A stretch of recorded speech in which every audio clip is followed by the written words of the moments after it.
How's it going, guys? And welcome to the first episode of True Blue Podcast. I'm here with Jack, Hello. otherwise known as Jack MF, and I'm here with Joe, Hello there. otherwise known as JMM8. And today, Yeah, I've had to talk about change all the things channel Chelsea. name a couple Yeah, of of times. course. All things Chelsea, and hopefully you'll like it. It's the first episode. Leave us comment us how we can improve. And yeah, without further ado, Jack, let's talk about Rudiger confirms Havertz. Yeah, so I saw this on Twitter earlier by Football Daily, and obviously Rudiger's on international duty with Germany at the minute, and he was interviewed about his sort of tactics, trying to talk to the German players to come to Chelsea. So he said in the interview, with Timo, everything went well. I'd done my job, and I hope the same happens with him. Obviously speaking about Havertz. So there you can see, obviously, Rudiger has clearly been in contact with Havertz as well. And he wouldn't come out and publicly say something like that if there wasn't some substance to the transfer. So I think that just solidifies it again. For anyone that has doubts about it, it is going to happen. Yeah, Mate. I think it's kind of ironic because Rudiger's doing all this great agent work, but the second the season starts, Frank's going to say to Rudiger, you're not in the squad. Because he's been doing all this work to get us Werner and Havertz, but when the season comes around, he's not going to be starting. Yeah, if he was as good as a player as he was an agent, he'd definitely start and not give away penalties against Brighton. So, that's great. Yeah. So, for who thinks Rudiger's actually going to start next season? No, definitely not. For me, it's got to be Thiago Silva and either Zuma or Christensen. Yeah, I mean, Zuma can speak French, can't he? So get that link with Thiago Silva. Communication. Exactly. So into more sombering news, Kante to Inter, reunite with our latest manager, Kante. Well, How are we feeling about this? Well, to be honest, I don't want it to happen, but if it has to happen to raise the funds to balance the book so FFP don't screw us, then it has to happen. I don't know. I don't think you can sell a player like Kante. If we want to, we're making these big signings to get us back up to the top level. You can't then go and sell your best player. Like if we had Hazard right now and we're making these other signings to strengthen the team, you can't just go and sell Hazard. But I think we can make funds from other player sales. Jorginho, Bakayoko, Emerson, Alonso, Batshuayi, Barkley. I know Joe will be annoyed about that last one, but Barkley. Ross's boss. What a player. He's a different gravy of a midfielder. Yeah. I mean, everyone saw him against Brighton, and I think he didn't see him as injured, and I think he played really well. He showed vintage Kante. Yeah. If he can keep fit, then he's a quality player. I've got no control over this. So we're all on the same page that we want Kante to stay. Yeah. Definitely, we definitely want Kante to stay. And for the price, 45 million, that is a kick in the balls. Yeah. That is absolute rip-off. But I heard that Lampard put an 80 million valuation on him, and that if a club does come in with 80 million, then he might actually sell. But I hope that doesn't happen. Yeah, I mean, I don't know. I would take 80 million. People are saying Declan Rice would be the replacement, and I don't think at the moment Rice is a better player than Kante, although in the future he might be, but it would be a quick fix. I think we've just got to keep him. I don't think there's anyone in the world like Kante. What he does, obviously last season he was a bit on and off with injuries as well, but that's just one bad season. Like we saw against Brighton, like how easily he can win the ball back. I think he's going to do better this season because we've got more midfield signings. He won't have to play every game, and he can rest. There's more squad depth. Exactly. So do you think Chelsea are ruining football again, or do you think this is a just signings at the moment? No, I think we need to, because considering the transfer ban and the January window where we hadn't signed anyone, and obviously we lost Morata, Hazard, we've lost Willian, David Luiz, etc. We've lost a lot of players. So it's about time that we've brought in players, because all of last season we were relying on the youth players, and without them we just wouldn't have even had a squad to fill. So we've definitely needed to make signings, and I think it's good that we're making world class signings as opposed to just bringing in squad players like Arsenal and Spurs are doing. Really, to be honest, I'm a little bit worried about the current situation with the youth players, because we've brought in so many players. For example, for Tomori, is Tomori's time at the club over? Because we've signed like Thiago Silva, Mbaya, and Mangala Sarr that could all potentially just be ahead of him in the pecking order. So is Tomori out? Is Loftus-Cheek no longer going to play? I mean, Yeah, I mean, that's a good tough point. one. Yeah, because I thought at the beginning of last season, Tomori was one of our best centre-backs. And the fact that he's getting played behind Christensen and Rudiger, I don't think that's right. Hopefully we release either Rudiger, Christensen, or just Ampadu maybe, so we can free up space, because I genuinely think Tomori is one of our best centre-backs. Yeah. But with the wingers we've got obviously like Ziyech and Pulisic, who are definitely going to be the starting wingers next year. Then does that mean Hudson-Odoi is going to look for game time elsewhere? Because we need to make sure that despite the fact we're signing these world-class players, we have to give the game time to players like Hudson-Odoi and Mount so they don't leave. Because they are promising talents. What we've got to consider as well is... Yeah. Yeah, because this season, because of the corona and we're starting late, we've basically got, I think there's 4 weeks in the whole season where we don't have 2 games a week. So pretty much every single week we're going to have a game Wednesday and a game on the weekend. So like you're going to have to rotate so much. And obviously Lampard always says he picks a team based on form. So if Hudson-Odoi plays like when we're resting Pulisic or something and he has a mad game, then he can just start again. And the youth players like Danny Drinkwater breaking into the side. Yeah, fucking Lewis Bate, whatever he's called, I don't know. I saw a little grin on your face there, Joe. Danny Drinkwater and Barkley. They were so was. Yeah, what's his name? That midfielder. I forgot on his name. Nathan Baxter or something. He was.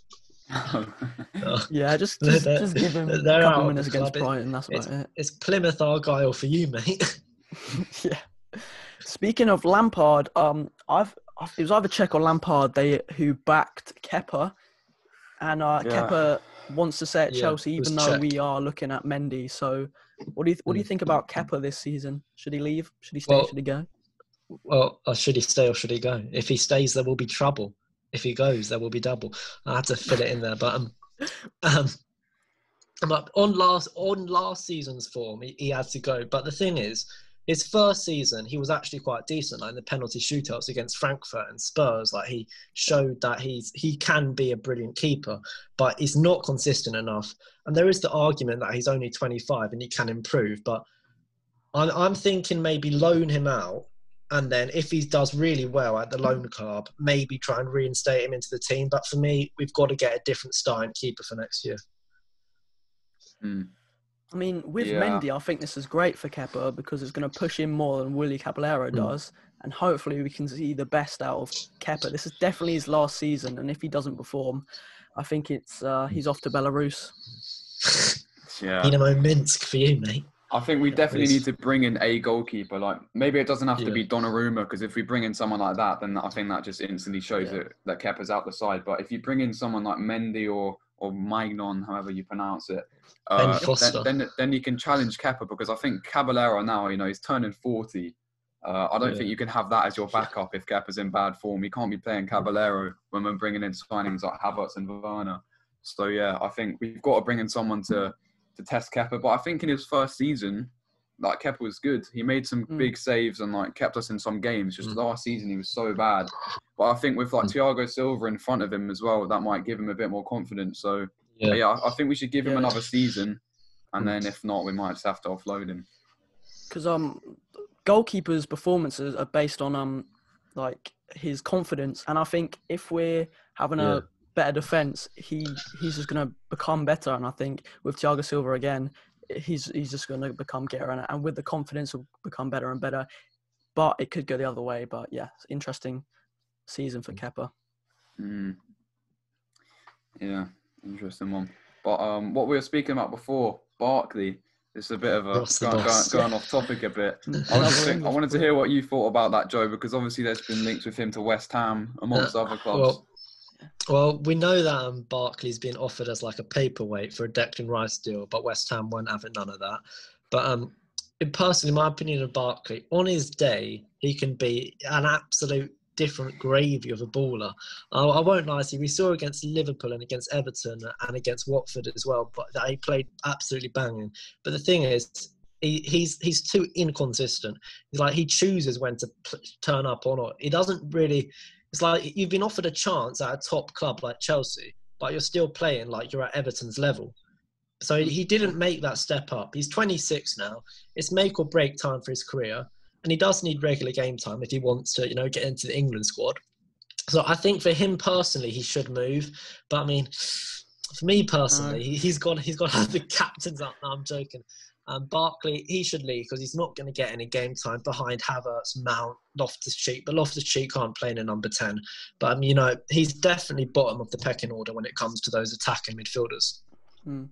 I think what highlighted his how he's playing is against Leicester. We had 3v1s, and he just didn't know when to pass, where to go to, and I think that just shows he's not really ready to play for Chelsea. And again, that one glimmer of hope against Liverpool was about the highlight of his season, because he's not doing that week in, week out. I think he should definitely leave. And we'll never forget the penalty against Valencia. But to be fair, I know that he should have scored that, but throughout the match we were wasting chances left, right and centre.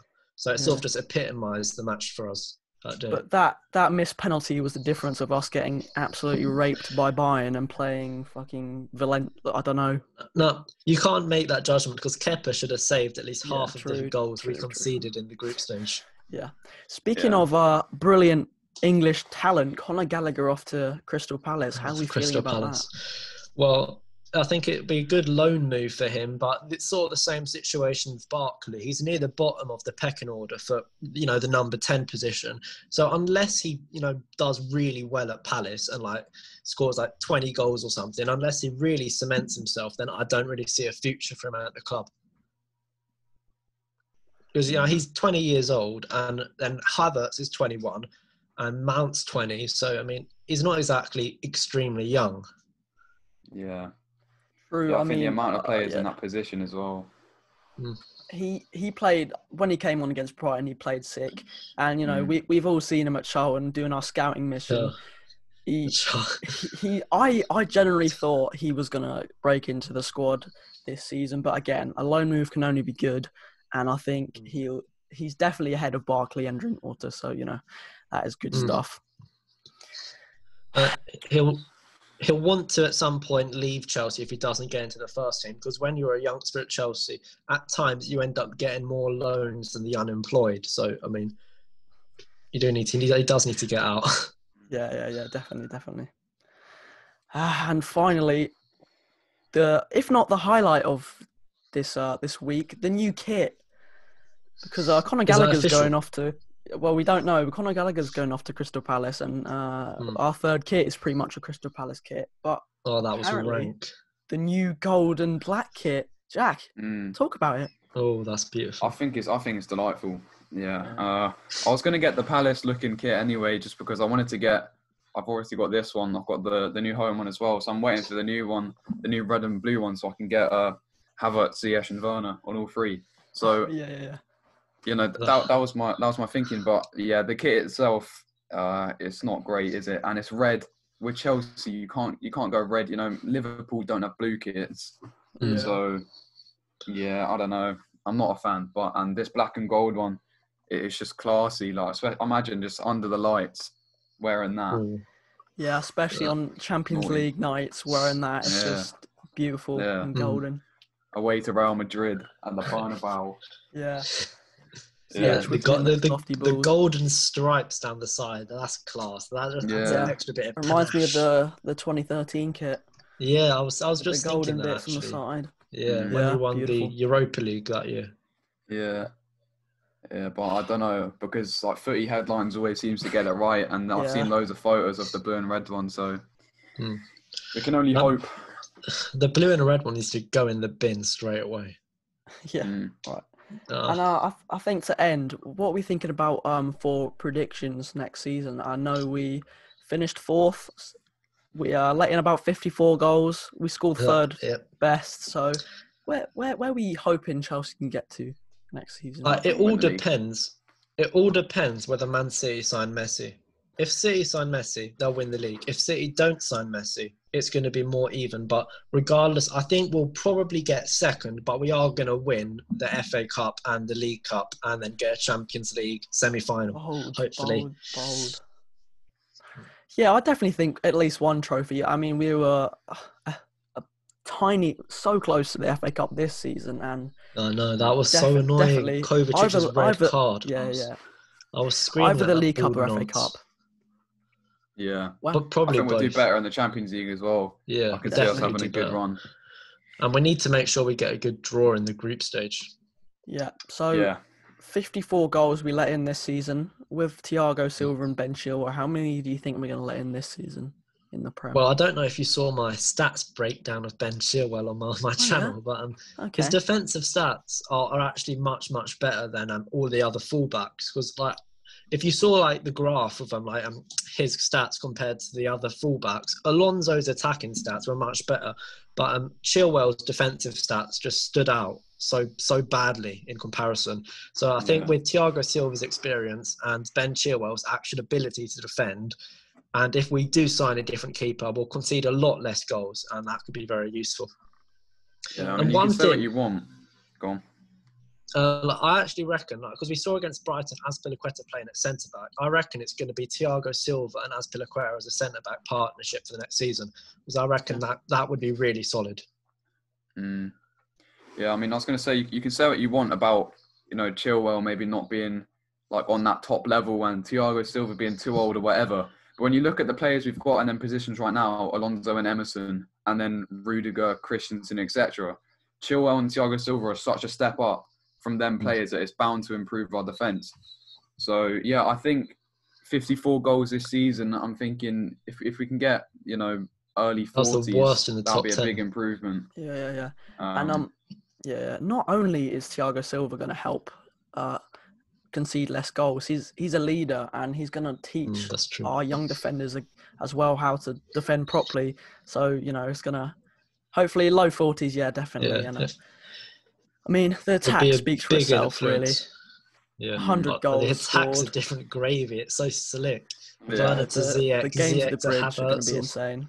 If we can get the most goals scored in the league, that would be a big achievement. Definitely. But speaking of attack, one thing I wanted to get your guys' opinion on is obviously we saw these rumours of Tammy Abraham to Villa, which I never thought was going to happen. But it just poses the question of, if you're Tammy Abraham, what do? You've got one of the best strikers in Europe, in my opinion, in Timo Werner coming in. You've got Kai Havertz coming in who can also play as a number 9. And you've got Giroud, who's just had an incredible end to last season, who has, I'm pretty sure since lockdown, or since he came back into the side, he had the best goals per game in the league. Yeah. What do you do if you're Tammy Abraham? You're a young striker. You've just scored 16 goals in the league. You're good enough to be playing for a top team, but doesn't look like he's going to get too much game time. I mean, he's linked with Aston Villa, so we hope he thinks Chelsea's a bigger club. Not only that, if you're scoring 18 goals for Chelsea, I know Timo Werner is definitely a better player, but I mean, Giroud's got at least one good year left in him, and once Giroud leaves, I think Tammy Abraham and Werner could supercharge their careers. I mean, it's going to be good. I don't think he should leave. I mean, if he got the right amount of money, I don't even know how much Tammy would be worth, maybe about 50 million, 45, but he should definitely stay.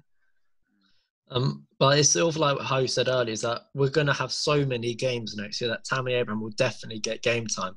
And the thing that maybe why he was so poor, and he wasn't poor, but towards the end of last season when he was so inconsistent, was mainly because there wasn't much competition for him, because Batshuayi, he's just a floating turd, really. What about him? And then Giroud obviously came into the side. But the thing was with Tammy, I reckon he said that he wants to stay and fight for his place.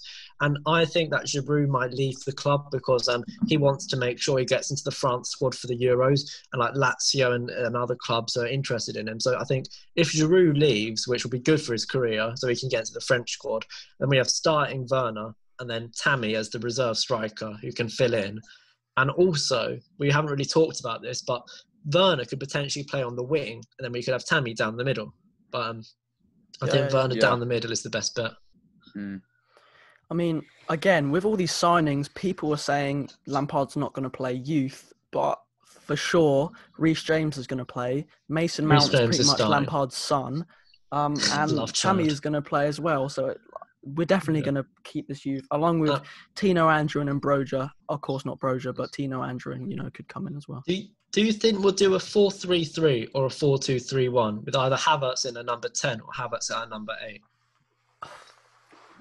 For me, I'd say a 4-3-3 because just Pulisic and Ziyech, both wings, Werner up top, and then I'd say Havertz as a 10, Mason Mount dropping back as an 8, I'd say, and then either Cover or Kante next to him. Because what I was thinking, if we had 2 8s either side of Kante sitting deep, would it be Havertz and Kovacic or Havertz and Mount? And then we're not even spoken about Loftus-Cheek, but who would you put the third player in that midfield alongside Kante and Havertz, who are probably shoo-ins?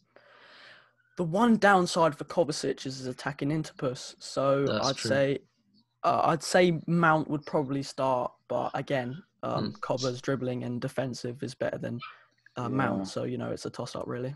I think it depends on the opponent and the formation we're playing. Because if we're playing a double pivot with Havertz as a 10, I think you've got to play Cover and Kante. But if we're playing a 4-3-3, you've got Havertz, almost like playing as a number 10, or as we saw against Everton when Mount and Barkley played as double 8s, you could have Havertz and Mount as a double 8, and that would be pretty effective. Is Georgina staying at the club? Mate, just please just sell him because. My worry is I want him to go, but he was almost certain to join Juventus to be with his father, Maurizio Sarri. Then Sarri got sacked, and there hasn't been any news about Andrea Pirlo, the new Juventus manager, if he wants Jorginho or not. So we could be stuck with the penalty merchant. Mate, Jorginho's just a bit of a burden, really. We're trying to play attacking football, and it's just another headache for Lampard. I know his penalties are valuable, but I just think he should leave. Even for about 30 million, it'd just be better to get him off the books, really. And a worry is, it doesn't look like we'll be able to offload Batshuayi because he's got too high of a wage demand. Who does he think he is? But we need to make sure that Batshuayi, we flog off the floating turd. Yes, we're getting a lot of ins. We need a lot of outs, and then our season will be golden. Yeah. Well then. Is that it? Are we good? Anything else to say? Is that the end? Anything to plug, Joe or Jack? Anything? Join us next time. Is this going on Spotify? I don't know how does this work. Probably YouTube. We'll wait until we get 1 million subscribers to go on Spotify. We want 1 million subs or likes or however it works on Spotify. I don't know, but we need an outro though, don't we? Thanks for watching. Subscribe to Joe. Get him to 100 subs, you little peasant. AMM8. Yeah, Jack. He's gonna start uploading videos. So subscribe to him for the meantime, and subscribe to me as well. I mean, you don't need to, but would be nice. Thank you guys for watching, and up the Chelsea. Hey, True Blue. See you next time. Chelsea. We need to play out the fan music. That's better than